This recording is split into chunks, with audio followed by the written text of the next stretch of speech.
Hello बच्चों, आइए प्रश्न को देखते हैं। क्षेत्रफल x0 जहां पे ये इस तरह से परिभाषित है कि y बराबर है वर्गमूल के अंदर 4 माइनस एक्स स्क्वायर। इसका मतलब ये हमें क्षेत्रफल निकालना है जहां पे y का जो वक्र है, y और x के बीच में संबंध ये दे रखा है। और x0 मतलब y जहां पे 0 है वहां पे x का मान हमें लेना है। और साथ ही साथ हमें x अक्ष का चित्रण कीजिए।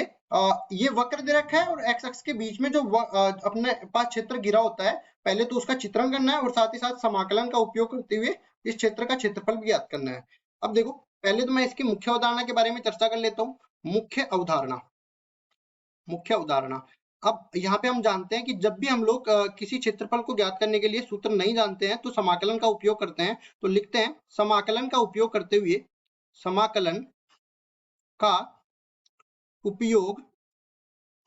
करते हुए वक्रों से घिरे क्षेत्रफल वक्रों से घिरे क्षेत्र का क्षेत्रफल ज्ञात करना।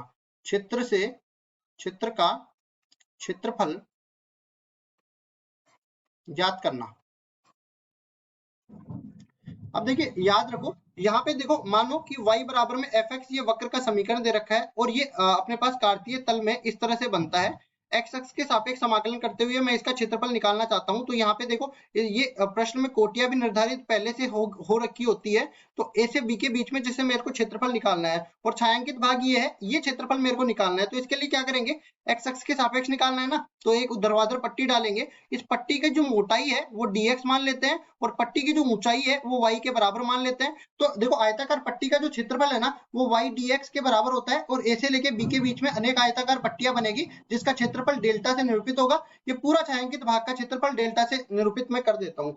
अब यहाँ पे एक चीज और बता देता हूँ, हमारे पास x square plus y square बराबर में ए स्क्वायर, अगर ये समीकरण आता है वक्र का तो इसका मतलब ये होता है, ये एक वृत्त का समीकरण है। वृत्त का समीकरण ये अपने पास होगा, मानव वृत्त का समीकरण, जिसका अपने पास केंद्र तो 0,0 हो जाएगा, केंद्र अपने पास 0,0 हो जाएगा और इसकी त्रिज्या अपने पास ए इकाई के बराबर हो जाएगी।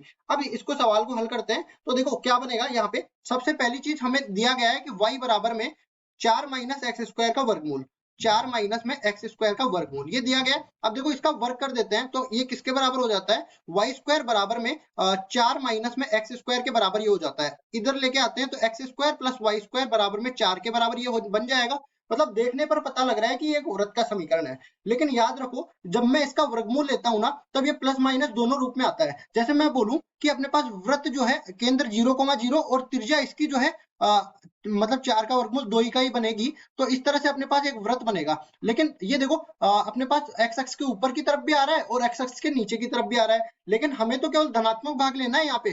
तो नीचे वाला हटा देंगे हम लोग क्षेत्रफल और केवल ऊपर वाले क्षेत्रफल की हमें गणना करनी है। तो इस तरह से अगर मैं इसका वक्र का हमें आलेख निकालना चाहे तो y बराबर में 4 माइनस एक्स स्क्वायर, ये अपने पास वक्र कौन सा हो जाएगा, ये इस तरीके से, ध्यान से देखिए, ये इस तरह केवल अपने पास एक्स अक्ष के ऊपर की तरफ होगा और देखो वाई एक्स के दाईं और बाईं तरफ दोनों तरफ ये सममित रहेगा। और याद रखिए इसकी त्रिज्या कितनी हो जाएगी, 2 इकाई। तो इधर -2 एक्स अक्ष के बाईं तरफ और +2 एक्स अक्ष के बाईं तरफ हो जाएगा। ये मूल बिंदु 0 पे रहेगा और ये अपने पास और दूसरा क्या लेना है, ये हमें बोला गया है कि एक्स अक्ष के साथ में चित्रण करना है। इसका मतलब ये है कि ये जो लाल कलर से मैं बना रहा हूं ना, ये वाला क्षेत्रफल हमें ज्ञात करना है। ठीक है, ये तो हो गया मतलब छायांकित क्षेत्र का चित्रण।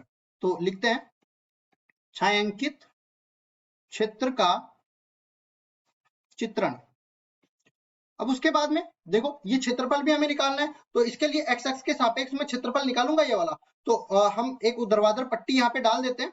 देखो इस तरीके से ये हमने ऊर्ध्वाधर पट्टी डाल दी और देखो एक्स अक्ष के सापेक्ष निकालना है ना, तो हम ये भी पहले बता दिया कि वाई एक्स के सापेक्ष सममित है ये। तो हम प्रथम चतुर्थांश वाला क्षेत्रफल निकाल लेते हैं और उसका दुगना कर देंगे तो पूरा क्षेत्रफल आ जाएगा। तो प्रथम चतुर्थांश का क्षेत्रफल यहाँ 0 से लेके 2 के बीच में आएगा, तो लिखेंगे वाई अर्धवर्त, ये प्रथम चतुर्थांश वाला अर्धवर्त होगा। इसका x के सापेक्ष समाकलन कर देंगे 0 से लेके 2 के बीच में और इसका दुगना कर देंगे तो ये पूरा क्षेत्रफल, लाल कलर का जो छायांकित भाग का क्षेत्रफल है वो डेल्टा के बराबर आ जाएगा। अब देखो इसको हल करते हैं, यहाँ पे y बराबर में ये है तो इसको मान यहाँ पे रख देते हैं। ये क्या बन जाएगा 4 माइनस एक्स स्क्वायर, इस पूरे का वर्गमूल, इस पूरे का x के सापेक्ष समाकलन 0 से लेके 2 के बीच में, 2 यहाँ पे गुणा में हो जाएगा क्योंकि दुगना करना है ना, और डेल्टा अपने पास ये बराबर हो जाएगा।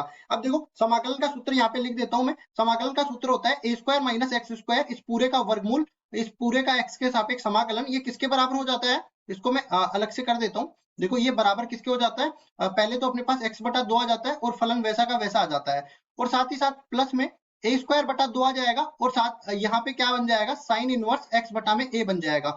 और देखो ये अनिश्चित समाकलन है तो यहाँ पे और अचर पद आ जाता है, तो यहाँ पे लेकिन अपने पास निश्चित समाकलन है तो अचर पद की यहाँ पे चर्चा नहीं करने है। तो देखो डेल्टा बराबर में 2 तो बाहर है ही, इसका समाकलन करेंगे तो क्या बन जाएगा x बटा 2 गुणा में फलन वैसा का वैसा, ठीक है, और प्लस में ए स्क्वायर बटा 2, तो एक की जगह ए स्क्वायर की जगह ये 4 है तो 4 बटा 2 हो जाएगा, और यहाँ पे कितना बनेगा साइन इनवर्स x बटा में 2 के बराबर, और सीमा रखेंगे यहाँ पे 0 से लेके 2 के बीच में। इसको आगे हल करते हैं तो डेल्टा बराबर 2 तो बाहर है ही, 2 रखेंगे ऊपरी सीमा, तो ये बन जाएगा 2 बटा 2 गुणा में 4 माइनस में 4 पूरे का वर्गमूल प्लस 4 बटा 2, और यहाँ पे कितना बनेगा देखो साइन इनवर्स 2 बटा 2 के बराबर बन जाएगा। फिर उसके बाद में घटाते हैं, जीरो भी इसमें रखते हैं तो ये पूरा जीरो रखने के बाद जीरो बन जाएगा, और प्लस में यहाँ पे भी देखो साइन इनवर्स जीरो का मान जीरो होता है तो ये भी पूरा जीरो बन जाएगा। अब इसको आगे हल कर लेते हैं तो डेल्टा का मान बराबर हो जाएगा 2 गुणा में, यहाँ पे देखो ये पूरा अपने पास जीरो बन जाएगा, और यहाँ देखो 4 बटा 2 2 के बराबर, और साइन इनवर्स 1 का मान हो जाता है पाई बटा 2 के बराबर। ठीक है, ये सारा मान आ गया। अब 2 से 2 कटा, अंदर रह गया पाई, और पाई जब 2 से गुणा होगा तो डेल्टा बराबर हो जाएगा 2 पाई के बराबर, 2 पाई वर्ग इकाई के बराबर। ये अपने पास छायांकित भाग का क्षेत्रफल आ जाएगा। तो हमारे पास सवाल में यही तो बोला गया था। पहली चीज तो इसका चित्रण कीजिए, तो चित्रण करके हमने यहाँ पे बता दिया ये लाल कलर में, और साथ ही साथ इस क्षेत्र का क्षेत्रफल समाकलन का उपयोग करते हुए याद कीजिए, तो समाकलन का उपयोग करते हुए क्षेत्रफल 2 पाई वर्ग इकाई के बराबर आ गया। यही हमारा उत्तर है। आशा करता हूँ ये सवाल आपको समझ में आया होगा। धन्यवाद।